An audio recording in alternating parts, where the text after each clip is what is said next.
Well, welcome to chapter 13. We're going to start the first segment by just talking a little bit about an introduction to heredity in general, and we'll kind of discuss the sexual life cycles. The second segment will be dealing more with meiosis and things that occur during the stages of meiosis. So let's go over some. So, heredity. Heredity is basically the process of the transmission of traits, and the traits are going to be transmitted from one generation to the next via copying of the DNA. Now, variation occurs during this heredity in sexual life cycles, and variation results in the differences in basically appearance of individuals, right? And ultimately the appearance of offspring from parents. So there are similarities and of course there are differences. It's because the offspring are really a combination of the two parents. So it's mixture of whatever traits were passed on from each parent. And genetics is the area of science or scientific study of heredity and the variation that results from sexual recombination.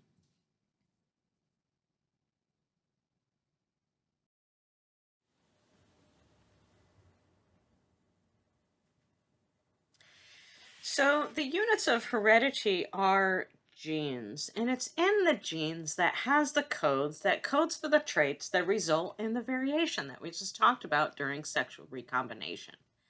Now, genes are again in the DNA, and here we can see a piece of DNA which is double-stranded and a segment that's highlighted, which shows perhaps a particular gene in a particular position on the chromosome.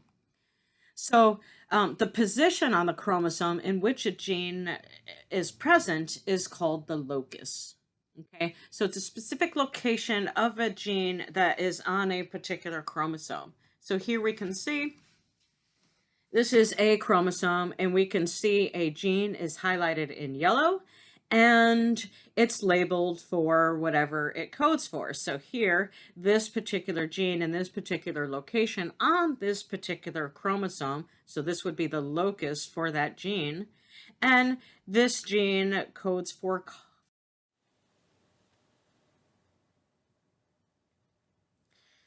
So now we talked about chromosomes and genes and the locus. Let's talk about the gametes. Gametes are actually the reproductive cells of organisms. They contain one copy of each of the chromosomes. So this is termed as one set of chromosomes. And it's just often referred to as N or 1N. The one is, if the one is not present, it's assumed that the one is present. It's basically silent ultimately, suggesting that there's only one copy of each chromosome. So here we can see a sperm and an egg, and these represent the human gametes. Now, the 1N is called haploid. Okay, so a haploid cell has a single set of chromosomes. Like I said, the gametes are haploid. Okay, so they have one copy of each chromosome. And again, N equals the number of copies of each chromosome, okay, or the number of chromosomes. Now, the gametes are the reproductive cells, okay. The somatic cells are basically all the other cells of an organism that is multicellular. So here we can see humans, right? So this is the process of development here. We have a sperm, which is 1N, and an egg that is 1N. And then these arrows represent fertilization. And fertilization is basically the fusion of the sperm and the egg to create a zygote. So a zygote is it starts out as a single cell. And now, since the 1N and 1N combine together, so they're fused together, now it's 2N. So this is, the term for this is diploid. The zygote contains two sets of chromosomes now, one set from the sperm and one set from the egg. Now this zygote is going to undergo repeated cell divisions, and this represents a blastula, which is basically a hollow ball of cells, even though you cannot see the hollow space inside. Well, these cells start to divide and then differentiate into different tissue types. And then, of course, many, many stages later, we end up with a human with all different types of tissues and organs. Now, again, the going back to the 2N, that is diploid. Okay, so diploid, 2N, that means there are two sets of each of the chromosomes. Now, there is what's called asexual reproduction and sexual reproduction. Now, the difference between these is the following. Okay, so asexual reproduction, there is a single parent. A single parent that creates clones, and the offspring are going to be genetically identical to the parent. Okay, so the offspring are going to be genetically identical to the parent. This is asexual reproduction. And these are some examples. So here we have a amoeba. Okay, so an amoeba, it's a single-celled organism. It's protozoa.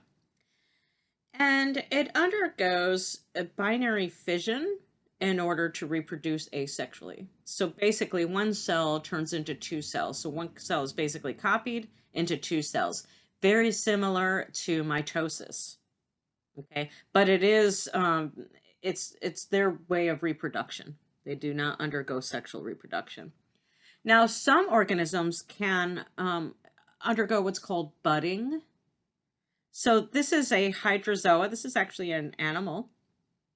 It's a hydrozoa, and here we have a parent and a bud, which is basically the daughter cell. And again, they are going to be genetically identical as well. So this is just another form of asexual reproduction. Yeast also undergo budding.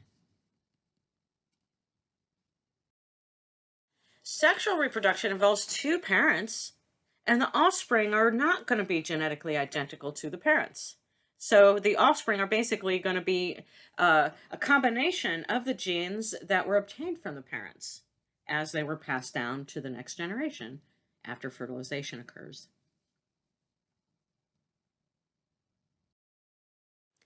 Now, human somatic cells, okay, so remember the somatic cells are the cells that are not the gametes, okay? So those are not the reproductive cells. They are the cells that have two copies of each chromosome. The somatic cells in humans have 46 total chromosomes.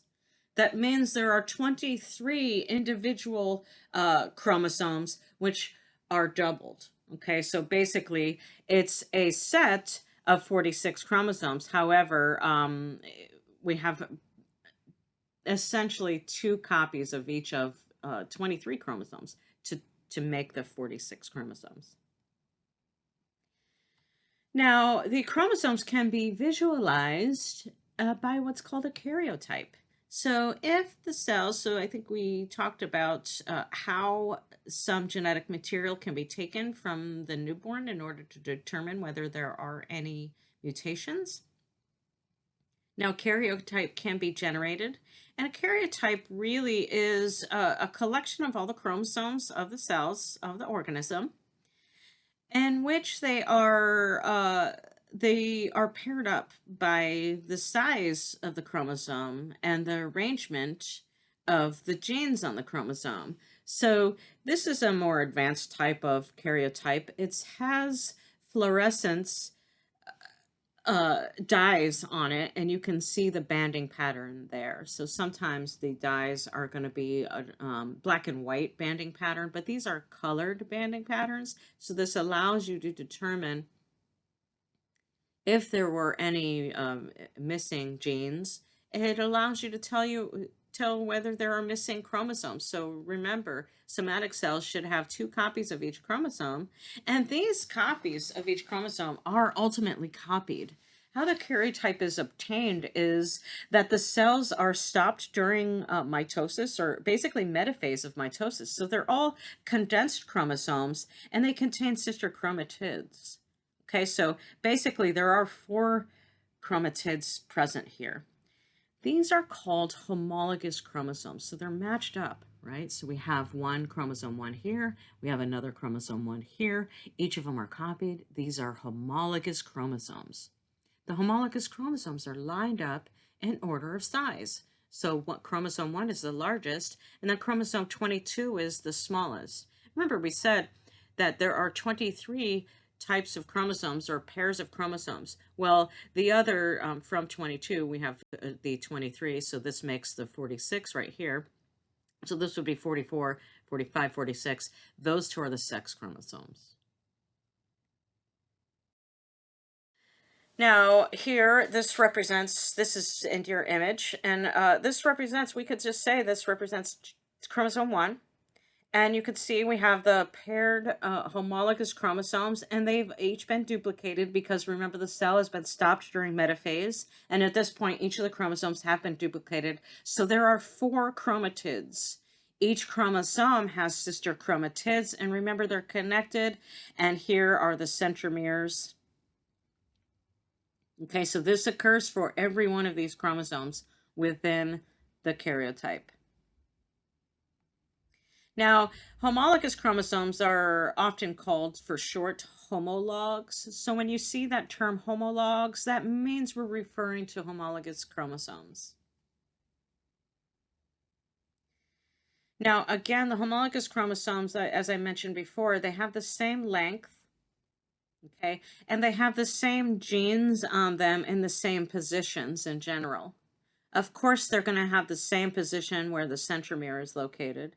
And of course, they're going to show the same staining pattern because they're essentially identical.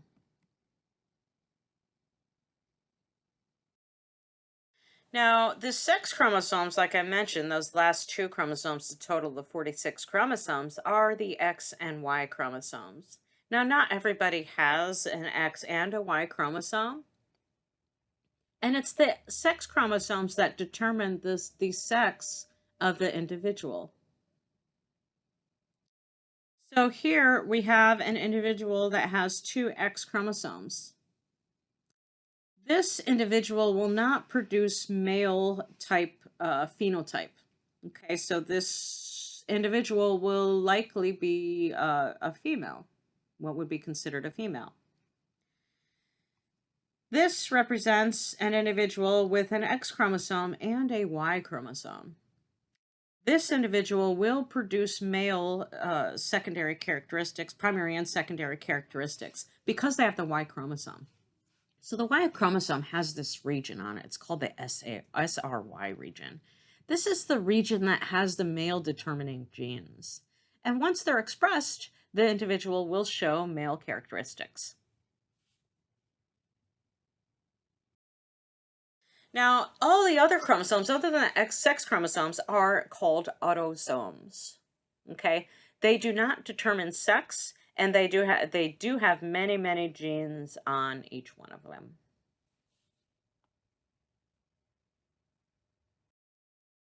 Now let's kind of take an overview of terminology before we talk about the life cycles, and then of course the next segment will be dealing with the stages of meiosis. So here we can see in a cell in which, let's say a zygote, okay, or diploid cell that has 2 copies of each chromosome. So we have here 3 chromosomes, okay, so we have the smaller chromosome, we have the medium-sized chromosome, and we have the larger chromosome. So you can see that this cell has 2 copies of each of the chromosomes. So this could represent, let's say, an individual with 3 chromosomes instead of the basically 6 chromosomes, right? Because it's a diploid, so 2n equals 6, 1n equals 3. But 3 different chromosomes. Okay, so this could represent, let's say, a human cell with only 3 different chromosomes rather than 23 different chromosomes. So this makes it a lot simpler to visualize. Now, these terms are going to be kind of important when we before we move into the steps of meiosis, because the terms become important during the steps, okay? And what term you use for each step will become important. So let's look at this. Each of the chromosomes have sister chromatids because remember they've been duplicated. Okay, so the cell has undergone all of interphase. So it went past S phase and G2, remember those, of the cell cycle. And now we have the cell with 2 copies of each of the chromosomes, which are basically each duplicated. So, of course, some of them are going to come from mom and some of them are going to come from dad. So here we can say, let's just say fertilization has occurred. The egg and sperm have fused together and now the zygote is starting to undergo divisions. Okay, so we have 2 copies of, each of these 2 copies, we could say that they are pairs of homologous chromosomes. Okay, so this is one homologous chromosome here, and this blue set is another homologous chromosome. Okay, so each of them have their own sister chromatids, but then the chromatids that exist between them, okay, so between a red one and a blue one of the same size and same chromosome would be considered non-sister chromatids. And of course, the centromeres are going to match up when each of the chromatids, of course, are duplicated and they're stuck together.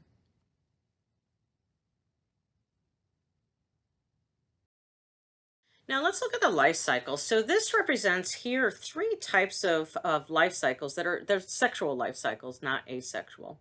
Now, some of these organisms can undergo asexual reproduction as well as sexual reproduction. But we're just going to kind of look at the sexual life cycle. So here we can see one for animals. We have one for plants and some algae. And then one for most of the fungi and some of the protists that are like fungi. Now, look at this here. So a common feature is that they have an alternation of meiosis and fertilization. So look, we have meiosis occurs here, fertilization here, meiosis, fertilization, meiosis, fertilization. And this creates a situation where you have an alternation of generations. So one of the generations is going to be haploid. So here we can see 1N, and the other generation is diploid. Here we have haploid and diploid. Here, haploid and diploid. Now, what differs between these is the timing of the events and the length of time that the organisms exist as either one or the other generation, the haploid or the diploid. So here we can see in animals, animals are in the diploid stage the majority of their lifetime, and in the haploid stage a small part of their lifetime.